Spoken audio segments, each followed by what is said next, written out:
Kitab Ester, pasal 1, Ratu Wasti dibuang. Pada zaman Ahasveros, dialah Ahasveros yang merajai 127 daerah mulai dari India sampai ke Ethiopia. Pada zaman itu ketika Raja Ahasveros bersemayam di atas tahta kerajaannya di dalam benteng Susan, pada tahun yang ketiga dalam pemerintahannya, diadakanlah oleh Baginda perjamuan bagi semua pembesar dan pegawainya. Tentara Persia dan Media, kaum bangsawan dan pembesar daerah hadir di hadapan Baginda. Di samping itu Baginda memamerkan kekayaan kemuliaan kerajaannya dan keindahan kebesarannya yang bersemarak berhari-hari lamanya sampai 180 hari.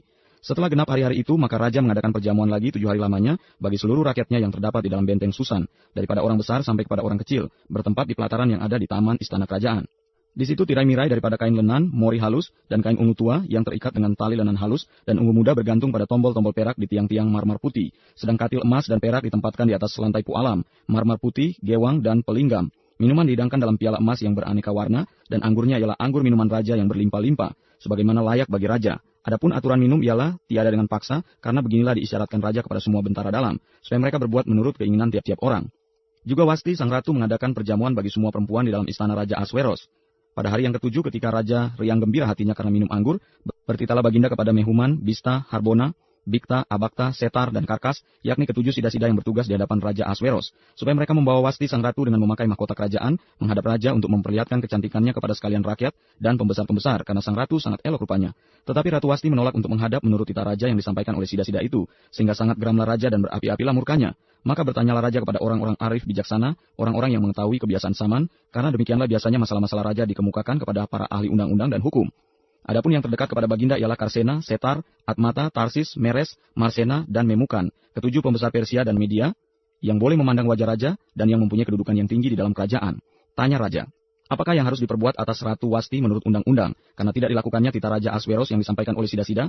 Maka sembah Memukan di hadapan raja dan para pembesar itu, Wasti sang ratu bukanlah bersalah kepada raja saja, melainkan juga kepada semua pembesar dan segala bangsa yang di dalam segala daerah Raja Ahasveros. Karena kelakuan sang ratu itu akan merata kepada semua perempuan, sehingga mereka tidak menghiraukan suaminya apabila diceritakan orang. Raja Ahasveros menitahkan supaya Wasti sang ratu dibawa menghadap kepadanya, tetapi ia tidak mau datang. Pada hari ini juga istri para pembesar raja di Persia dan Media yang mendengar tentang kelakuan sang ratu akan berbicara tentang hal itu kepada suaminya, sehingga berlarut-larutlah penghinaan dan kegusaran. Jikalau baik pada pemandangan raja, hendaklah dikeluarkan suatu titah kerajaan dari hadapan Baginda dan dituliskan di dalam undang-undang Persia dan Media, sehingga tidak dapat dicabut kembali, bahwa Wasti dilarang menghadap Raja Ahasveros, dan bahwa Raja akan mengaruniakan kedudukannya sebagai ratu kepada orang lain yang lebih baik daripadanya. Bila keputusan yang diambil Raja kedengaran di seluruh kerajaannya, alangkah besarnya kerajaan itu, maka semua perempuan akan memberi hormat kepada suami mereka, daripada orang besar sampai kepada orang kecil. Usul itu dipandang baik oleh Raja serta para pembesar, jadi bertindaklah Raja sesuai dengan usul Memukan itu. Dikirimkanlah oleh Baginda surat-surat ke segenap daerah kerajaan, tiap-tiap daerah menurut tulisannya dan tiap-tiap bangsa menurut bahasanya. Bunyinya, setiap laki-laki harus menjadi kepala dalam rumah tangganya, dan Ester diangkat menjadi ratu. Sesudah peristiwa-peristiwa ini, setelah kepanasan murka Raja Ahasveros surut, terkenanglah Baginda kepada Wasti dan yang dilakukannya, dan kepada apa yang diputuskan atasnya. Maka sembah para biduanda raja yang bertugas pada Baginda, hendaklah orang mencari bagi Raja gadis-gadis, yaitu anak-anak dara yang elok rupanya. Hendaklah Raja menempatkan kuasa-kuasa di segenap daerah kerajaannya, supaya mereka mengumpulkan semua gadis, anak-anak dara yang elok rupanya di dalam benteng Susan, di balai perempuan di bawah pengawasan Hegai, sida-sida Raja. Penjaga para perempuan, hendaklah diberikan wangi-wangian kepada mereka. Dan gadis yang terbaik pada pemandangan Raja, baiklah dia menjadi ratu ganti Wasti. Hal itu dipandang baik oleh Raja dan dilakukanlah demikian. Pada waktu itu ada di dalam benteng Susan seorang Yahudi yang bernama Mordekai bin Yair bin Simei bin Kis, seorang Benyamin, yang diangkut dari Yerusalem sebagai salah seorang buangan yang turut dengan Yekonya, Raja Yehuda ketika ia diangkut ke dalam pembuangan oleh Raja Nebukadnezar, Raja Babel. Mordekai itu pengasuh Hadasa, yakni Ester, anak saudara ayahnya, sebab anak itu tidak beribu bapa lagi. Gadis itu elok perawakannya dan cantik parasnya. Ketika ibu bapanya mati, ia diangkat sebagai anak oleh Mordekai. Setelah titah dan undang-undang raja tersiar dan banyak gadis dikumpulkan di dalam benteng Susan, di bawah pengawasan Hegai, maka Ester pun dibawa masuk ke dalam istana raja, di bawah pengawasan Hegai, penjaga para perempuan. Maka gadis itu sangat baik pada pemandangannya dan menimbulkan kasih sayangnya, sehingga Hegai segera memberikan wangi-wangian dan pelabur kepadanya, dan juga 7 orang dayang-dayang yang terpilih dari isi istana raja, kemudian memindahkan dia dengan dayang-dayangnya ke bagian yang terbaik di dalam balai perempuan. Ester tidak memberitahukan kebangsaan dan asal-usulnya karena dilarang oleh Mordekai. Tiap-tiap hari berjalan-jalanlah Mordekai di depan pelataran balai perempuan itu untuk mengetahui bagaimana keadaan Ester dan apa yang akan berlaku atasnya. Tiap-tiap kali seorang gadis mendapat giliran untuk masuk menghadap Raja Ahasveros, dan sebelumnya ia dirawat menurut peraturan bagi para perempuan selama 12 bulan. Sebab seluruh waktu itu digunakan untuk pemakaian wangi-wangian, 6 bulan untuk memakai minyak mur dan 6 bulan lagi untuk memakai minyak kasai, serta lain-lain wangi-wangian perempuan. Lalu gadis itu masuk menghadap raja dan segala apa yang dimintanya harus diberikan kepadanya untuk dibawa masuk dari balai perempuan ke dalam istana raja. Pada waktu petang ia masuk dan pada waktu pagi ia kembali. Tetapi sekali ini ke dalam balai perempuan yang kedua, di bawah pengawasan Saasgas, sida-sida raja penjaga para gundik. Ia tidak diperkenankan masuk lagi menghadap raja kecuali jikalau raja berkenan kepadanya dan ia dipanggil dengan disebutkan namanya. Ketika Ester, anak Abihail yakni saudara ayah Mordekai yang mengangkat Ester sebagai anak, mendapat giliran untuk masuk menghadap raja, maka ia tidak menghendaki sesuatu apapun selain daripada yang dianjurkan oleh Hegai, sida-sida raja penjaga para perempuan. maka Esther dapat menimbulkan kasih sayang pada semua orang yang melihat dia. Demikianlah Esther dibawa masuk menghadap Raja Ahasveros ke dalam istananya pada bulan yang ke-10 yakni bulan Tebet pada tahun yang ke-7 dalam pemerintahan Baginda. Maka Esther dikasih oleh Baginda lebih daripada semua perempuan lain, dan ia beroleh sayang dan kasih Baginda lebih daripada semua anak darah lain, sehingga Baginda mengenakan mahkota kerajaan ke atas kepalanya dan mengangkat dia menjadi ratu ganti Wasti. Kemudian diadakanlah oleh Baginda suatu perjamuan bagi semua pembesar dan pegawainya, yakni perjamuan karena Esther, dan Baginda menitahkan kebebasan pajak bagi daerah-daerah serta mengaruniakan anugerah sebagaimana layak bagi raja. Mordekai mengetahui suatu sekongkolan. Selama anak-anak darah dikumpulkan untuk kedua kalinya, Mordekai duduk di pintu gerbang istana raja.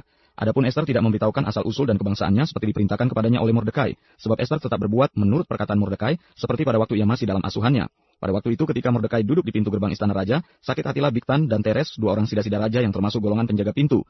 Lalu berikhtiarlah mereka untuk membunuh Raja Ahasveros. Tetapi perkara itu dapat diketahui oleh Mordekai, lalu diberitahukannya kepada Esther sang ratu, dan Esther mempersembahkannya kepada raja atas nama Mordekai. Perkara itu diperiksa dan ternyata benar, maka kedua orang itu disulahkan pada tiang, dan peristiwa itu dituliskan di dalam kitab sejarah di hadapan Haman untuk memunahkan orang Yahudi. Sesudah peristiwa-peristiwa ini, maka Haman bin Hamedata, orang Agag, dikaruniailah kebesaran oleh Raja Ahasveros, dan pangkatnya dinaikkan serta kedudukannya ditetapkan di atas semua pembesar yang ada di hadapan Baginda. Dan semua pegawai raja yang di pintu gerbang istana raja berlutut dan sujud kepada Haman. Sebab demikianlah diperintahkan raja tentang dia, tetapi Mordekai tidak berlutut dan tidak sujud. Maka para pegawai raja yang di pintu gerbang istana raja berkata kepada Mordekai, "Mengapa engkau melanggar perintah raja?" Setelah mereka menegur dia berhari-hari dengan tidak didengarkannya juga, maka hal itu diberitahukan merekalah kepada Haman untuk melihat apakah sikap Mordekai itu dapat tetap, sebab ia telah menceritakan kepada mereka bahwa ia orang Yahudi. Ketika Haman melihat bahwa Mordekai tidak berlutut dan sujud kepadanya, maka sangat panaslah hati Haman, tetapi ia menganggap dirinya terlalu hina untuk membunuh hanya Mordekai saja, karena orang telah memberitahukan kepadanya kebangsaan Mordekai itu. Jadi Haman mencari ikhtiar memunahkan semua orang Yahudi, yakni bangsa Mordekai itu di seluruh kerajaan Ahasveros. Dalam bulan pertama, yakni bulan Nisan, dalam tahun yang ke-12 zaman Raja Ahasveros, orang membuang pur, yakni undi di depan Haman, hari demi hari dan bulan demi bulan, sampai jatuh pada bulan yang ke-12, yakni bulan Adar. Maka sembah Haman kepada Raja Ahasveros, ada suatu bangsa yang hidup tercerai-berai dan terasing di antara bangsa-bangsa di dalam seluruh daerah kerajaan tuanku, dan hukum mereka berlainan dengan hukum segala bangsa, dan hukum raja tidak dilakukan mereka, sehingga tidak patut bagi raja membiarkan mereka leluasa. Jikalau baik pada pemandangan raja, hendaklah dikeluarkan surat tita untuk membinasakan mereka. Maka hamba akan menimbang perak 10.000 talenta dan menyerahkannya kepada tangan para pejabat yang bersangkutan, supaya mereka memasukkannya ke dalam perbendaharaan raja. Maka raja mencabut cincin meterainya dari jarinya lalu diserahkannya kepada Haman bin Hamedata orang Agag, seteru orang Yahudi itu. Kemudian titah raja kepada Haman, perak itu terserah kepadamu, juga bangsa itu untuk kau perlakukan seperti yang kau pandang baik.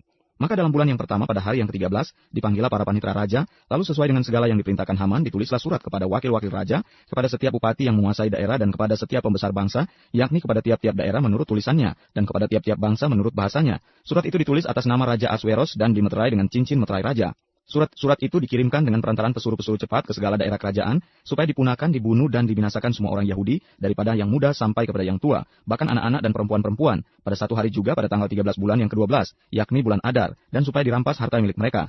Salinan surat itu harus diundangkan di dalam tiap-tiap daerah, lalu diumumkan kepada segala bangsa, supaya mereka bersiap-siap untuk hari itu. Maka dengan tergesa-gesa berangkatlah pesuruh-pesuruh cepat itu atas titah raja, dan undang-undang itu dikeluarkan di dalam benteng Susan. Sementara itu raja serta Haman duduk minum-minum, usaha Mordekai untuk menolong orang Yahudi. Setelah Mordekai mengetahui segala yang terjadi itu, ia mengoyakkan pakaiannya, lalu memakai kain kabung dan abu, kemudian keluar berjalan di tengah-tengah kota sambil melolong-lolong dengan nyaring dan pedih.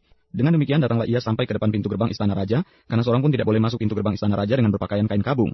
Di tiap-tiap daerah kemana titah dan undang-undang raja telah sampai, ada perkabungan yang besar di antara orang Yahudi, disertai puasa dan ratap tangis. Oleh banyak orang dibentangkan kain kabung dengan abu sebagai lapik tidurnya. Ketika dayang-dayang dan sida-sida Esther memberitahukan hal itu kepadanya, maka sangatlah risau hati sang ratu. Lalu dikirimkannyalah pakaian, supaya dipakaikan kepada Mordekai dan supaya ditanggalkan kain kabungnya daripadanya, tetapi tidak diterimanya. Maka Esther memanggil Hatta, salah seorang sida-sida raja yang ditetapkan Baginda melayani dia, lalu memberi perintah kepadanya, menanyakan Mordekai untuk mengetahui apa artinya dan apa sebabnya hal itu. Lalu keluarlah Hatta mendapatkan Mordekai di lapangan kota yang di depan pintu gerbang istana raja, dan Mordekai menceritakan kepadanya segala yang dialaminya, serta berapa banyak perak yang dijanjikan oleh Haman akan ditimbang untuk perbendaharaan raja sebagai harga pembinasaan orang Yahudi. Juga salinan surat undang-undang yang dikeluarkan di Susan untuk memunahkan mereka itu, diserahkannya kepada Hatta supaya diperlihatkan dan diberitahukan kepada Esther.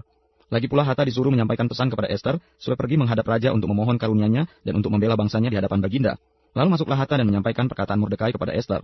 Akan tetapi Esther menyuruh Hatta memberitahukan kepada Mordekai. Semua pegawai raja serta penduduk daerah-daerah kerajaan mengetahui bahwa bagi setiap laki-laki dan perempuan yang menghadap raja di pelataran, dalam dengan tiada dipanggil hanya berlaku satu undang-undang yakni hukuman mati. Hanya orang yang kepadanya raja mengulurkan tongkat emas yang akan tetap hidup.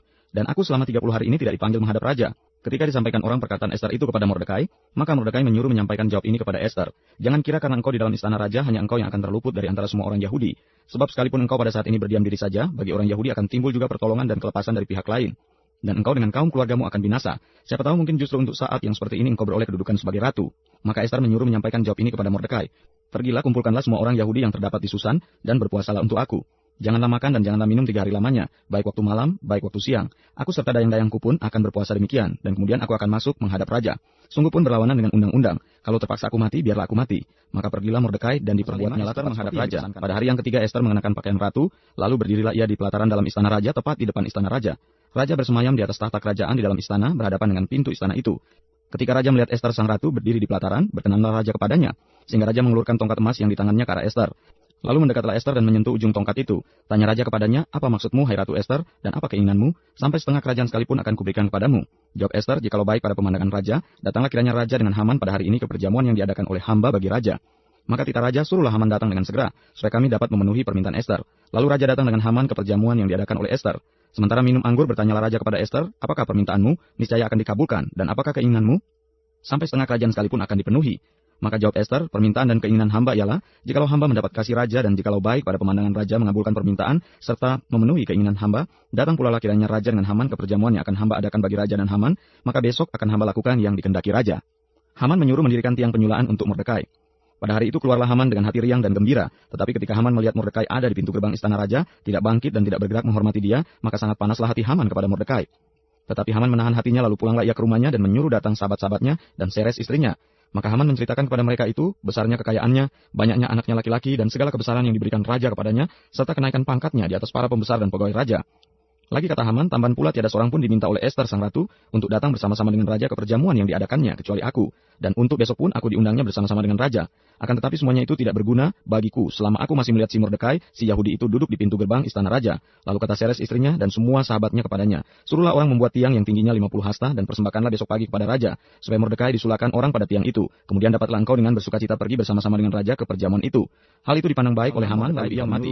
Pada malam itu juga raja tidak dapat tidur. Maka bertitahlah baginda membawa kitab pencatatan sejarah, lalu dibacakan di hadapan raja. Dan di situ didapati suatu catatan tentang Mordekai yang pernah memberitahukan bahwa Bigtan dan Teres, 2 orang sida-sida raja yang termasuk golongan penjaga pintu, telah berikhtiar membunuh Raja Ahasweros. Maka bertanyalah raja, kehormatan dan kebesaran apakah yang dianugerahkan kepada Mordekai oleh sebab perkara itu? Jawab para biduanda raja yang bertugas pada baginda, kepadanya tidak dianugerahkan suatu apapun. Maka bertanyalah raja, siapakah itu yang ada di pelataran? Pada waktu itu Haman baru datang di pelataran luar istana raja untuk memberitahukan kepada baginda bahwa ia hendak menyulakan Mordekai pada tiang yang sudah didirikannya untuk dia. Lalu jawab para biduanda raja kepada baginda, itulah Haman, ia berdiri di pelataran. Maka titah raja, suruhlah dia masuk. Setelah Haman masuk, bertanyalah raja kepadanya, apakah yang harus dilakukan kepada orang yang raja berkenan menghormatinya? Kata Haman dalam hatinya, kepada siapa lagi raja berkenan menganugerahkan kehormatan lebih dari kepadaku? Oleh karena itu jawab Haman kepada raja mengenai orang yang raja berkenan menghormatinya. Hendaklah diambil pakaian kerajaan yang biasa dipakai oleh raja sendiri, dan lagi kuda yang biasa dikendarai oleh raja sendiri, dan yang diberi mahkota kerajaan di kepalanya. Dan hendaklah diserahkan pakaian dan kuda itu ke tangan seorang dari antara para pembesar raja, orang-orang bangsawan. Lalu hendaklah pakaian itu dikenakan kepada orang yang raja berkenan menghormatinya. Kemudian hendaklah ia diarak dengan mengendarai kuda itu melalui lapangan kota, sedang orang berseru-seru di depannya. Beginilah dilakukan kepada orang yang raja berkenan menghormatinya. Maka titah raja kepada Haman, segera ambillah pakaian dan kuda itu seperti yang kau katakan itu, dan lakukanlah demikian kepada Mordekai, orang Yahudi yang duduk di pintu gerbang istana. Sepatah kata pun janganlah kau lalaikan daripada segala yang kau katakan itu. Lalu Haman mengambil pakaian dan kuda itu dan dikenakannya pakaian itu kepada Mordekai. Kemudian diaraknya Mordekai melalui lapangan kota itu, sedang ia menyerukan di depannya. Beginilah dilakukan kepada orang yang raja berkenan menghormatinya. Kemudian kembalilah Mordekai ke pintu gerbang istana raja, tetapi Haman bergesa-gesa pulang ke rumahnya dengan sedih hatinya dan berselubung kepalanya. Dan Haman menceritakan kepada Seres istrinya dan kepada semua sahabatnya apa yang dialaminya. Maka kata para orang arif bijaksana dan Seres istrinya kepadanya, jikalau Mordekai yang di depannya engkau sudah mulai jatuh adalah keturunan Yahudi, maka engkau tidak akan sanggup melawan dia, malah engkau akan jatuh benar-benar di depannya. Selagi mereka itu bercakap-cakap dengan dia, datanglah sida-sida raja, lalu mengantarkan Haman dengan segera ke perjamuan. Haman diadukan oleh Esther dan dihukum mati.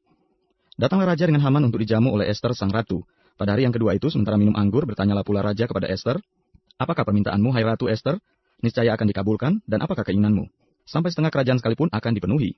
Maka jawab Esther sang ratu, ya raja, jikalau hamba mendapat kasih raja, dan jikalau baik pada pemandangan raja, karuniakanlah kiranya kepada hamba nyawa hamba atas permintaan hamba, dan bangsa hamba atas keinginan hamba. Karena kami, hamba serta bangsa hamba telah terjual untuk dipunahkan dan dibunuh dan dibinasakan. Jikalau seandainya kami hanya dijual sebagai budak laki-laki dan perempuan, niscaya hamba akan berdiam diri, tetapi malapetaka ini tiada taranya di antara bencana yang menimpa raja. Maka bertanyalah Raja Ahasweros kepada Esther sang ratu, siapakah orang itu dan di manakah dia yang hatinya mengandung niat akan berbuat demikian? Lalu jawab Esther, penganiayanya dan musuh itu ialah Haman orang jahat ini. Maka Haman pun sangatlah ketakutan di hadapan raja dan ratu. Lalu bangkitlah raja dengan panas hatinya daripada minum anggur dan keluar ke taman istana. Akan tetapi Haman masih tinggal untuk memohon nyawanya kepada Esther sang ratu, karena ia melihat bahwa telah putus niat raja untuk mendatangkan celaka kepadanya. Ketika raja kembali dari taman istana ke dalam ruangan minum anggur, maka Haman berlutut pada katil tempat Ester berbaring. Maka titah raja, masih juga ia hendak menggagahi sang ratu di dalam istanaku sendiri. Tak kala titah raja itu keluar dari mulutnya, maka diselubungi oranglah muka Haman.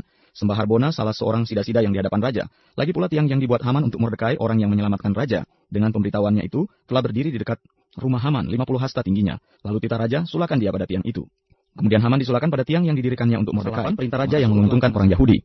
Pada hari itu juga Raja Ahasweros mengaruniakan harta milik Haman, seteru orang Yahudi kepada Ester sang ratu, dan Mordekai masuk menghadap raja, karena Ester telah memberitahukan apa pertalian Mordekai dengan dia. Maka raja mencabut cincin meterai yang diambil daripada Haman, lalu diserahkannya kepada Mordekai, dan Mordekai diangkat oleh Ester menjadi kuasa atas harta milik Haman. Kemudian Ester berkata lagi kepada raja sambil sujud pada kakinya dan menangis memohon karunia-Nya, supaya dibatalkannya maksud jahat Haman, orang Agag itu, serta rancangan yang sudah dibuatnya terhadap orang Yahudi. Maka raja mengulurkan tongkat emas kepada Ester, lalu bangkitlah Ester dan berdiri di hadapan raja. Serta sembahnya, jikalau baik pada pemandangan raja dan jikalau hamba mendapat kasih raja, dan hal ini kiranya dipandang benar oleh raja dan raja berkenan kepada hamba, maka hendaklah dikeluarkan surat titah untuk menarik kembali surat-surat yang berisi rancangan Haman bin Hamedata, orang Agag itu, yang ditulisnya untuk membinasakan orang Yahudi di dalam semua daerah kerajaan. Karena bagaimana hamba dapat melihat malapetaka yang menimpa bangsa hamba, dan bagaimana hamba dapat melihat kebinasaan sanak saudara hamba, maka jawab Raja Ahasweros kepada Ester sang ratu, serta kepada Mordekai orang Yahudi itu. Harta milik Haman telah kukaruniakan kepada Ester, dan Haman sendiri telah disulakan pada tiang, karena ia sudah mengacungkan tangannya kepada orang Yahudi. Tuliskanlah atas nama raja apa yang kau pandang baik tentang orang Yahudi, dan meteraikanlah surat itu dengan cincin meterai raja, karena surat yang dituliskan atas nama raja, dan dimeteraikan dengan cincin meterai raja tidak dapat ditarik kembali. Pada waktu itu juga dipanggillah para panitera raja dalam bulan yang ketiga, yakni bulan Siwan. Pada tanggal 23 dan sesuai dengan segala yang diperintahkan Mordekai, ditulislah surat kepada orang Yahudi, dan kepada para wakil pemerintah, para bupati dan para pembesar daerah, dari India sampai ke Ethiopia, 127 daerah, kepada tiap-tiap daerah menurut tulisannya, dan kepada tiap-tiap bangsa menurut bahasanya, dan juga kepada orang Yahudi menurut tulisan dan bahasanya. Maka ditulislah pesan atas nama Raja Ahasweros, dan dimeterai dengan cincin meterai raja. Lalu dengan perantaran pesuruh-pesuruh cepat yang berkuda, yang mengendarai kuda kerajaan yang tangkas, yang diternakan di pekudaan, dikirimkanlah surat-surat, yang isinya, Raja mengizinkan orang Yahudi di tiap-tiap kota untuk berkumpul dan mempertahankan nyawanya, serta memunahkan, membunuh atau membinasakan segala tentara, bahkan anak-anak dan perempuan-perempuan dari bangsa dan daerah yang hendak menyerang mereka, dan untuk merampas harta miliknya. Pada hari yang sama di segala daerah Raja Ahasweros, pada tanggal 13 bulan yang ke-12, yakni bulan Adar. Salinan pesan tertulis itu harus diundangkan di tiap-tiap daerah, lalu diumumkan kepada segala bangsa dan orang Yahudi harus bersiap-siap untuk hari itu, akan melakukan pembalasan kepada musuhnya. Maka dengan terburu-buru dan tergesa-gesa berangkatlah pesuruh-pesuruh cepat yang mengendarai kuda kerajaan yang tangkas itu. Atas titah raja, dan undang-undang itu dikeluarkan di dalam benteng Susan. Dan Mordekai keluar dari hadapan raja dengan memakai pakaian kerajaan daripada kain ungu tua dan kain lenan, dengan memakai tajuk emas yang mengagumkan serta jubah daripada kain lenan halus dan kain ungu muda. Maka kota Susan pun bertempik soraklah dan bersukaria. Orang Yahudi telah beroleh kelapangan hati dan sukacita, kegirangan dan kehormatan. Demikian juga di tiap-tiap daerah dan di tiap-tiap kota, di tempat manapun titah dan undang-undang raja telah sampai. Ada sukacita dan kegirangan di antara orang Yahudi, dan perjamuan serta hari gembira. Dan lagi banyak dari antara rakyat negeri itu masuk Yahudi, karena mereka ditimpa ketakutan kepada orang Yahudi terhadap musuhnya. Dalam bulan yang ke-12, yakni bulan Adar, pada hari yang ke-13, ketika titah serta undang-undang raja akan dilaksanakan, pada hari musuh-musuh orang Yahudi berharap mengalahkan orang Yahudi, terjadilah yang sebaliknya. Orang Yahudi mengalahkan pembenci-pembenci mereka. Maka berkumpullah orang Yahudi di dalam kota-kotanya di seluruh daerah Raja Ahasweros untuk membunuh orang-orang yang berikhtiar mencelakakan mereka, dan tiada seorang pun tahan menghadapi mereka, karena ketakutan kepada orang Yahudi telah menimpa segala bangsa itu. Dan semua pembesar daerah dan wakil pemerintahan dan bupati serta pejabat kerajaan menyokong orang Yahudi, karena ketakutan kepada Mordekai telah menimpa mereka, sebab Mordekai besar kekuasaannya di dalam istana raja, dan tersiarlah berita tentang dia ke segenap daerah, karena Mordekai itu bertambah-tambah besar kekuasaannya. Maka orang Yahudi mengalahkan semua musuhnya, mereka memukulnya dengan pedang, membunuh dan membinasakannya. Mereka berbuat sekendak hatinya terhadap pembenci-pembenci mereka. Di dalam benteng Susan saja orang Yahudi membunuh dan membinasakan 500 orang. Juga Parsandata, Dalfon, Aspata, Porata, Adalia, Aridata, Parmasta, Arisai, Aridai, dan Waisata. Ke-10 anak laki-laki Haman bin Hamedata, seteru orang Yahudi, dibunuh oleh mereka. Tetapi kepada barang rampasan tidaklah mereka mengulurkan tangan. Pada hari itu juga jumlah orang-orang yang terbunuh di dalam benteng Susan disampaikan ke hadapan raja. Lalu titah raja kepada Ester sang ratu, di dalam benteng Susan saja orang Yahudi telah membunuh dan membinasakan 500 orang, beserta ke-10 anak Haman. Di daerah-daerah kerajaan yang lain, entahlah apa yang diperbuat mereka, dan apakah permintaanmu sekarang, niscaya akan dikabulkan, dan apakah keinginanmu lagi, niscaya dipenuhi. Lalu jawab Ester, jikalau baik pada pemandangan raja, diizinkanlah kiranya kepada orang Yahudi yang di Susan, untuk berbuat besok pun sesuai dengan undang-undang untuk hari ini, dan ke-10 anak Haman itu hendaklah disulakan pada tiang. Raja pun menitahkan berbuat demikian, maka undang-undang itu dikeluarkan di Susan dan ke-10 anak Haman disulakan orang. Jadi berkumpullah orang Yahudi yang di Susan pada hari yang ke-14 bulan Adar, juga dan dibunuhnyalah di Susan 300 orang, tetapi kepada barang rampasan tidaklah mereka mengulurkan tangan. Orang Yahudi yang lain yang ada di dalam daerah kerajaan berkumpul dan mempertahankan nyawanya, serta mendapat keamanan terhadap musuhnya. Mereka membunuh 75.000 orang di antara pembenci-pembenci mereka, tetapi kepada barang rampasan tidaklah mereka mengulurkan tangan. Hal itu terjadi pada hari yang ke-13 dalam bulan Adar. Pada hari yang ke-14 berhentilah mereka dan hari itu dijadikan mereka hari perjamuan dan sukacita. Akan tetapi orang Yahudi yang di Susan berkumpul baik pada hari yang ke-13, baik pada hari yang ke-14 dalam bulan itu. Lalu berhentilah mereka pada hari yang ke-15 dan hari itu dijadikan mereka hari perjamuan dan sukacita. Oleh sebab itu orang Yahudi yang di pedusunan, yakni yang diam di perkampungan merayakan hari yang ke-14 bulan Adar itu sebagai hari sukacita dan hari perjamuan, dan sebagai hari gembira untuk mengantar makanan. Penetapan hari raya Purim. Maka Mordekai menuliskan peristiwa itu, lalu mengirimkan surat-surat kepada semua orang Yahudi di seluruh daerah Raja Ahasweros, baik yang dekat, baik yang jauh, untuk mewajibkan mereka supaya tiap-tiap tahun merayakan hari yang ke-14 dan yang ke-15 bulan Adar. Karena pada hari-hari itulah orang Yahudi mendapat keamanan terhadap musuhnya, dan dalam bulan itulah duka cita mereka berubah menjadi sukacita, dan hari perkabungan menjadi hari gembira, dan supaya menjadikan hari-hari itu hari perjamuan dan sukacita, dan hari untuk mengantar makanan dan untuk bersedekah kepada orang-orang miskin. Maka orang Yahudi menerima sebagai ketetapan apa yang sudah dimulai mereka melakukannya, dan apa yang ditulis Mordekai kepada mereka. Sesungguhnya Haman bin Hamedata orang Agag seteru semua orang Yahudi itu telah merancangkan hendak membinasakan orang Yahudi, dan dia pun telah membuang Pur, yakni undi untuk menghancurkan dan membinasakan mereka. Akan tetapi ketika hal itu disampaikan ke hadapan raja, maka dititahkannya lah dengan surat supaya rancangan jahat yang dibuat Haman terhadap orang Yahudi itu dibalikan ke atas kepalanya. Maka Haman beserta anak-anaknya disulahkan pada tiang. Oleh sebab itulah hari-hari itu disebut Purim, menurut kata Pur. Oleh sebab itu jugalah yakni karena seluruh isi surat itu, dan karena apa yang dilihat mereka mengenai hal itu, dan apa yang dialami mereka. Orang Yahudi menerima sebagai kewajiban dan sebagai ketetapan bagi dirinya sendiri dan keturunannya dan bagi sekalian orang yang akan bergabung dengan mereka, bahwa mereka tidak akan melampaui merayakan kedua hari itu tiap-tiap tahun, menurut yang dituliskan tentang itu dan pada waktu yang ditentukan. Dan bahwa hari-hari itu akan diperingati dan dirayakan di dalam tiap-tiap angkatan, di dalam tiap-tiap kaum, di tiap-tiap daerah, di tiap-tiap kota, sehingga hari-hari Purim itu tidak akan lenyap dari tengah-tengah orang Yahudi, dan peringatannya tidak akan berakhir dari antara keturunan mereka. Lalu Ester sang ratu anak Abihail menulis surat bersama-sama dengan Mordekai orang Yahudi itu. Surat yang kedua tentang hari raya Purim ini dituliskannya dengan segala ketegasan untuk menguatkannya. Lalu dikirimkanlah surat-surat kepada semua orang Yahudi di dalam ke-127 daerah kerajaan Ahasweros dengan kata-kata salam dan setia, supaya hari-hari Purim itu dirayakan pada waktu yang ditentukan, seperti yang diwajibkan kepada mereka oleh Mordekai orang Yahudi itu, dan oleh Ester sang ratu, dan seperti yang diwajibkan mereka kepada dirinya sendiri, serta keturunan mereka, mengenai hal berpuasa dan meratap-ratap. Demikianlah perintah Ester menetapkan perihal Purim itu. Maka Raja Ahasweros mengenakan upeti atas negeri dan daerah-daerah pesisir juga. Segala perbuatannya yang hebat serta gagah dan pemberitaan yang seksama tentang kebesaran yang dikaruniakan Raja kepada Mordekai, bukankah semuanya itu tertulis di dalam kitab sejarah Raja-Raja Media dan Persia? Karena Mordekai orang Yahudi itu menjadi orang kedua di bawah Raja Ahasweros, dan ia dihormati oleh orang Yahudi serta disukai oleh banyak sanak saudaranya, sebab ia mengikhtiarkan yang baik bagi bangsanya dan berbicara untuk keselamatan bagi semua orang sebangsanya.